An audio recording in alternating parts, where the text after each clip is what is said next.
Welcome to Zero's Game Room, where all things gaming takes place. Interviews, discussions, and the latest gaming news. So take a seat, get comfortable, adjust your headset, because it's game time. Here's your host, Zero. Welcome to Zero's Game Room, the podcast where we talk about all things gaming. And actually, this time, I don't have my co-star, Grayson, live. He is not live with me. Am I going solo? Of course not. He's actually going to be working on finals. University finals are coming up, and he's going to be cramming hard, so I can't be bugging him like, hey, buddy, let's record a podcast episode. But I actually do have a good friend of mine in real life, so I know him IRL. His name is Onpred. Onpred, welcome to the show, buddy. Hey, man, you got the big Onpred here. It's great to be here, man. I would love to have you any other time, and so we hope to see you in the future, thanks, but we need to get to the topic at hand today. We're talking about how recently Nintendo announced that the Virtual Console is not going to be coming to the Switch, and I'm over here like, what on earth are you doing, Nintendo? And Onpred over here is just like, no, we don't need it. Like you said, we don't need it. No, we don't but need you it. do need it. Why would you not do it? And that's kind of what we're going to discuss today. So I'm going to give the floor a little bit to Onpred to kind of give a little bit of his backstory, because he actually is a Nintendo Switch owner. So Onpred, take the stage and explain your case of why you think the Nintendo Switch doesn't need the Virtual Console. Oh, man, I love this stage. So here's a little bit of backstory on my end. I'm a Switch owner.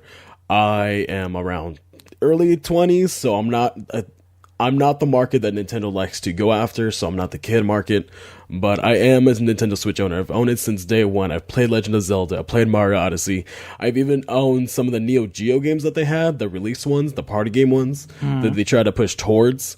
I know Nintendo released recently that they're not going to have any virtual consoles right now, but again, this could be irrelevant 2 months down the line, 3 months down the line, but for right now, before E3, they say that they don't have anything and they're not looking forward to pushing. Right. So for my stance, I'm saying, well, there's no reason to have that virtual console because you already have the NES that's already came out, and you're having another wave of that coming out, I believe, this July, either this July or this winter. And you're talking about the NES Classic and the SNES Classic, correct? Yes, I'm talking about the new one that just came out recently, the really small one. Yeah, that has games. HDMI compatibility. Yeah, so it's even perfect. Yeah. You don't have to sacrifice trying to find the old one. You don't have to try to look for $150 right, because a lot console. of those old games are like expensive. Like a near mint copy of like Earthbound is like $80, which is insane to me. But you know what? Expensive. I've had collectors on the show, so they understand the price and they understand all of that. Now, here's the thing. I do want to give Onpred some credit. I'm not here to bash him, okay? But we are going to have a little bit of a discussion. I will give him this. Nintendo Online is coming, and I understand that not a lot of fans are excited about that because they're like, ugh, an online service, we don't want that. But here's the thing. Nintendo has gone on record saying that it's going to only be about $20 for a year's subscription, which compared to PS4 and Xbox, me being a proud PS4 owner and loving it, is $60 a year. So you're paying a third. And now granted, classic games are to come. Nintendo has announced that like NES games are coming and Neo Geo games are coming. That's going to be like on the first wave. Now, what I do need is I need Nintendo to be a little bit more clear of what their ideas are to be. Because as of right now, does this mean like, okay, I paid the service, I get all the NES games? Or does this mean because... No. You know what I mean? Or does it mean now that I have this service, I can buy some of these games for like $1 or rent them? Or I need some sort of clarification, Nintendo. Like, as of right now, it's just $20 a year and NES games are coming and Neo Geo games are coming. So why not like add the Virtual Console? That way you can buy whatever you like. Options. I think from a business standpoint, it doesn't make sense. It doesn't make sense because I own the Switch and I have some of the Neo Geo games. Like I have the King of Fighters, like 97. I have other Neo Geo games. I have Metal Slug. It's games that are geared towards parties. It's geared towards having you and another person. If you want to play things like Mega Man or Mario Brothers, there's no point to have it on the Switch because you already have the NES thing that's already came out. And on a business standpoint, it doesn't really make sense to say, hey, if you want to have our online market, you're going to have to get free games, or you'll get free games because you're paying the $20. It doesn't make sense for them because I can already purchase games. If they're going to say, hey, if you want this this monthly subscription for $20 a month, I mean, $20 a year, then hey, now you can purchase stuff. It wouldn't make sense on that standpoint. Well, I guess I see that, but here's the thing.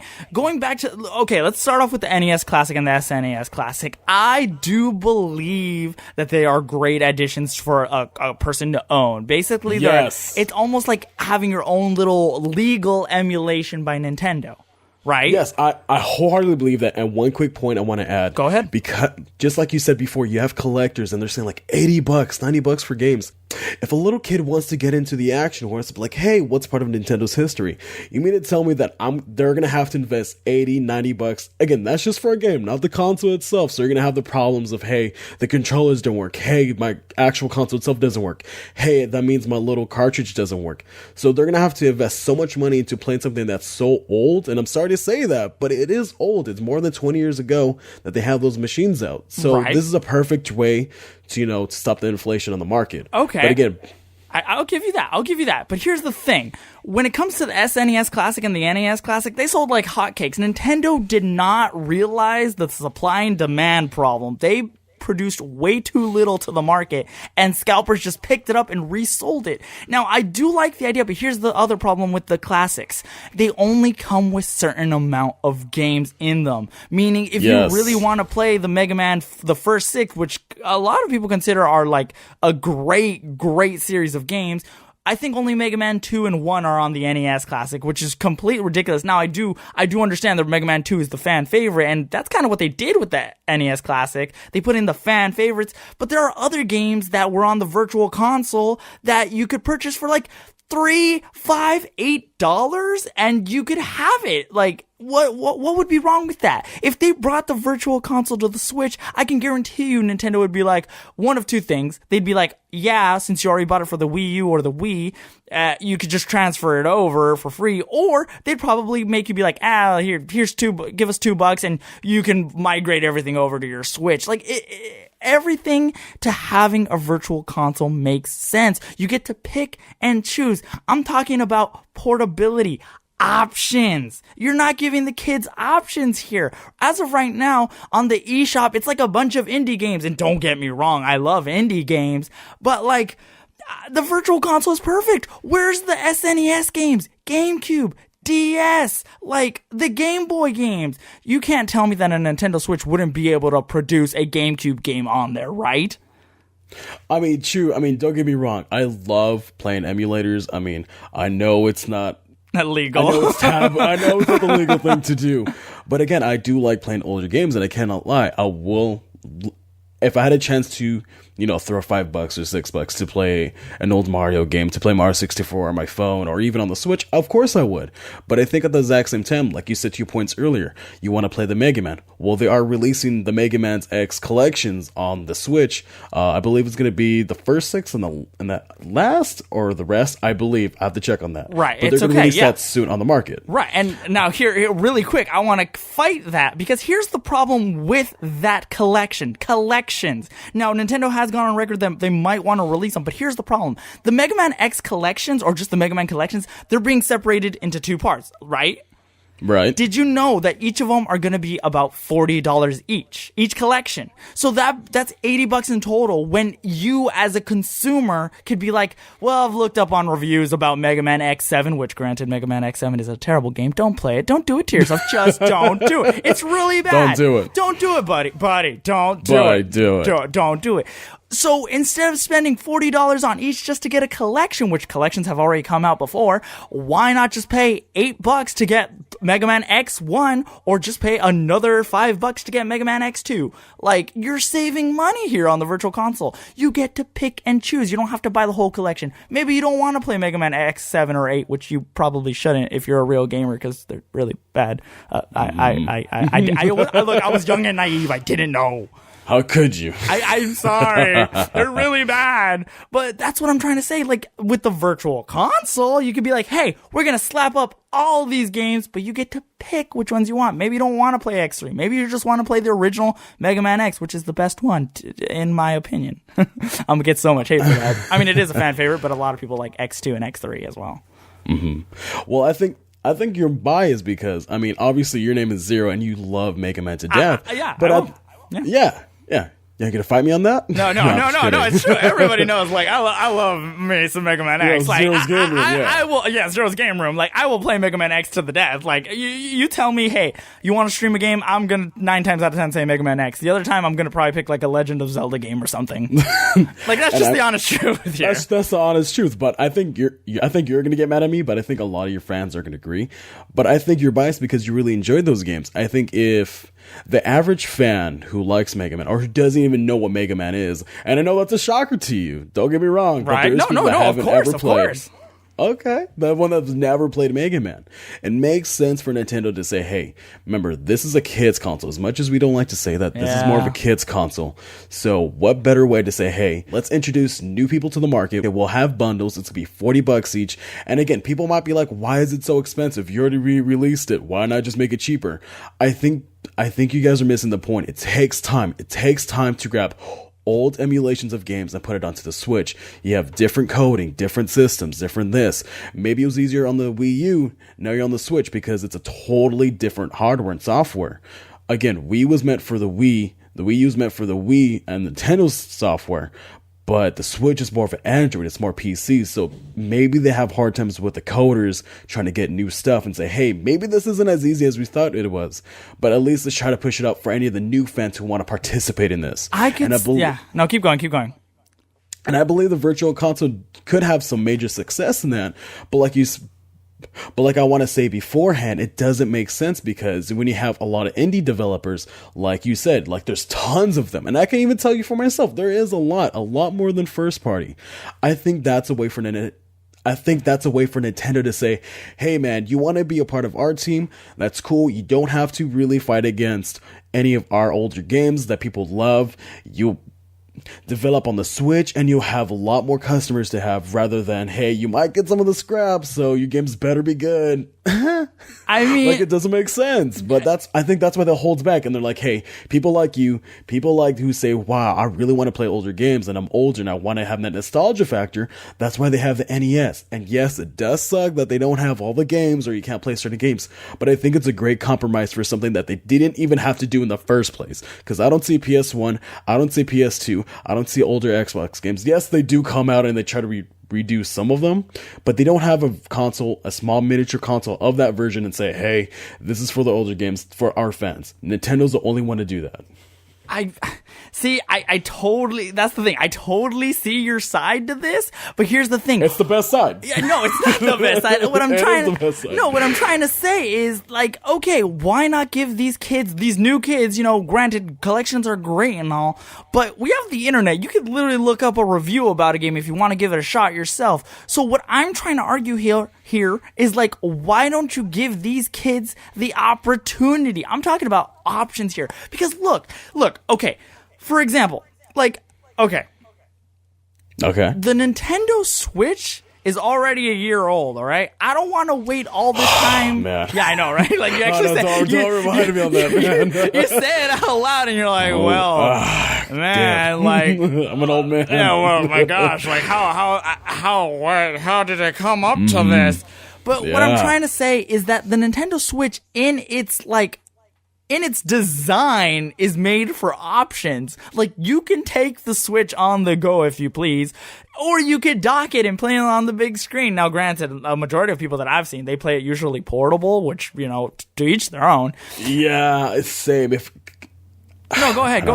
Like, go ahead. Go ahead. If you have something to say, go for it. But I think, at least for me as a Nintendo Switch owner, I really don't like to play it docked. It's more of like, hey, portability. And I believe you're totally right on the whole, hey, you have options. I totally agree with you on that. And here's the other thing, too. Like, going back to the design of the Switch, it's supposed to be comfort and convenience. That's the identity of the Switch. So why not have this free-form idea of being able to pick and choose options? Like, you have the option to dock it, you have the option to go, and for Pete's sake, I get it. Indie games are great, but why not? I'm trying to ask, why not? Why not have it? It's an option to have there for people who want it, and for people who don't use it, they don't have to necessarily use it. I think personally that the collections aren't going to sell as much and they'll probably drop in price as opposed to having a virtual console where a variety of games, NES, SNES, N64, DS, Neo Geo, everything that the virtual console has had. Yes, it's going to take time. I get that. But they're already coming out with a service, with this whole online service. So why not take an extra step or an extra month or two to develop it? I'm not a coder here, okay? So I don't know how difficult it would be. I'm not saying it's gonna be the end all be all. This is gonna be so simple. I just copy and paste, Control C, Control V, right? Yeah. But what I am saying is, if you, Nintendo, are setting up this whole online service, which I feel that should take a lot more maintenance, why not also take the time? Maybe not even bring that online service. Maybe because I'm not a fan of it. But what I'm trying to say is give us the option. It's in, come on, dude. Up till now, the only way you could take these NES games or SNES games on the go was on the 3DS. And that's on the newest model of the new 3DS. So that's what it's called. Yeah. As opposed to a Wii U. A Wii U, you can't take more than 20, 30 feet away from the goddamn console before it's just I don't know. How do I connect to a thingy? The Switch is perfect for that. You could take it on the go.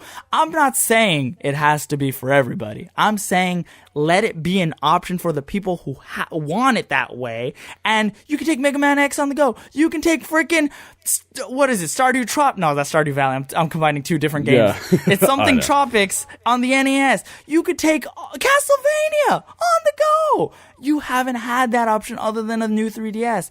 I think the Nintendo Switch could be the hub of the end-all, be-all. But that's just kind of my opinion. I mean, you could retaliate. Dude, I can't see that, man. I can't see that for many different reasons. Again, you see very different emulators. I've seen it on outside of what Nintendo has on my phone. I've seen it, and then you've seen it. You also have the Dolphin emulator. You have different emulators, and there's always patches coming out. It takes time. You can't just say, hey, man, Mega Man 64, have it done tomorrow. Just have it done. You can't do that. I know. I get that. And I know. What I'm saying is I'd rather have this virtual console, bunch of games on it, as opposed to hey, we're Nintendo. We're going to give you a couple NES games now, maybe some Neo Geo, and we'll think about giving you something later. I don't want to wait another, halfway through the lifespan of this thing, which, again, going back, it's already a year old. Halfway through its lifespan before they're maybe we'll start releasing some N64 games on this platform. I don't know. Well, think about it. I don't want that. So you mean to tell me if your word for word verbatim, because you're super diehard for the system. Right. So you mean to tell me if they had a compromise, let's just say Smash Brothers, the new one that's going to be out for the Switch. Okay. You mean to tell me you would rather have them get released off some of the developers, or take out resources into that program, into a virtual console that, again, it's already old games, they already released it, so you can always purchase this beforehand.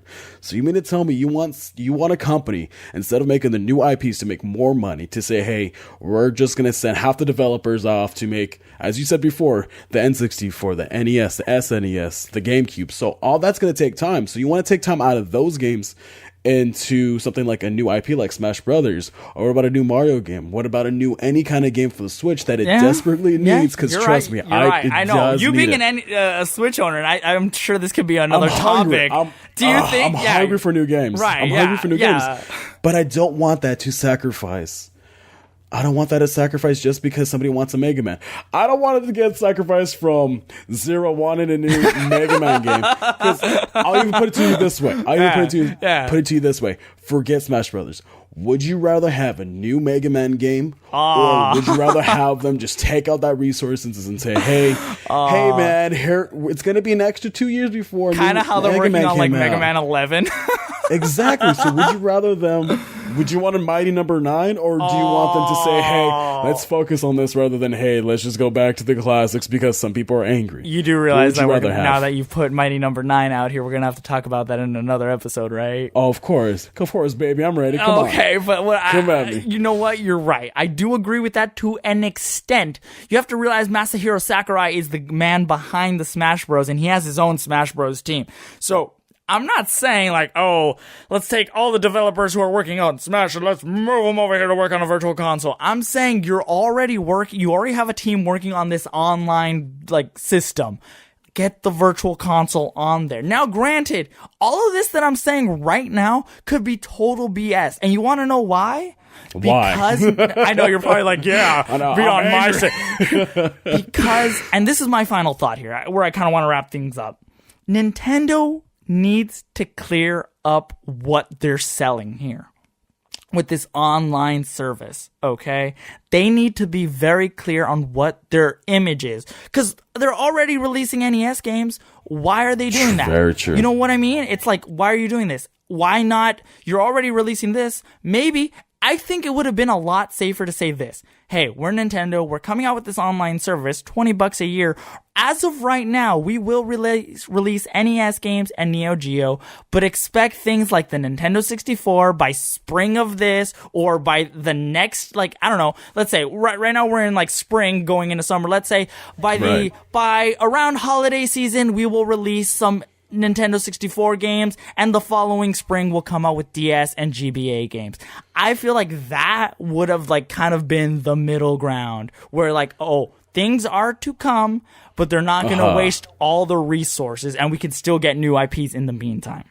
I'm willing to go this far as the last point. Okay. I think I believe either I could be wrong and you could be wrong, or we both could be wrong at the exact same time. Yeah. Because if Nintendo has 100% of its developer team and everything 100% into this resource, and they don't even know what they're doing, then bro, maybe they should just have all that resource and say, hey man, let's see what you can do right now, because obviously what you're doing is just total nonsense, and you don't even know what you're doing. So I'm willing to it on the virtual console if that's what it's gonna take. Like, hey man, let the president, let them figure out what they're doing, because